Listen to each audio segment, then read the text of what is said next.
नाज़रीन, शाहिद अफरीदी साहब पे पाकिस्तान में बहुत तनकीद हो रही है। उन्होंने आर्मी चीफ साहब को चूम लिया। तो भाई, जब आर्मी चीफ साहब को कोई एतराज नहीं है चूमने पे, तो बाकी लोगों को क्या एतराज है कि वो शाहिद अफरीदी साहब पे तनकीद करें कि क्यों चूमा है उन्होंने। भाई, वो अपनी इंडिविजुअल कैपेसिटी में कुछ भी करें, उन्हें ये करने का हक है। हाँ, उस जगह पे मैंने एतराज किया था जहां पे वो पीठ में छुरा घोंपते हैं कि पहले कहते हैं इमरान भाई, और फिर सारी तनकीद भी इमरान खान पे कर देते हैं, इमरान खान की वाइफ पे कर देते हैं और शहबाज शरीफ को हीरो बना देते हैं। तो वहां मैंने तनकीद की थी, वो जायज थी। कोई किसी को चूमे, कोई कुछ करे, उसके ऊपर किसी किस्म का कोई एतराज नहीं होना चाहिए।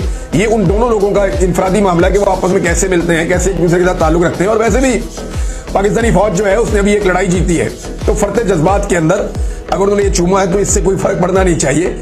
लेकिन पाकिस्तानी जो है वो तो मौके की तलाश में रहते हैं, और पाकिस्तान तहरीक इंसाफ के लोग वो तो शाहिद अफरीदी को ये समझते हैं कि क्योंकि ये इमरान खान का दुश्मन बना हुआ है, इसने हर वो मजाक उड़ाया इमरान खान का जो नहीं उड़ना चाहिए था। इमरान खान के पैर पे प्लस्तर बंधा हुआ था टांगों पे, उसका भी इसने मजाक उड़ाया जहाज के अंदर बैठ के, गाड़ी के अंदर बैठ के। तो शाहिद अफरीदी ने बार बार इमरान खान का मजाक उड़ाया और शहबाज शरीफ से अभी शील्ड भी वसूल की है हाल ही में।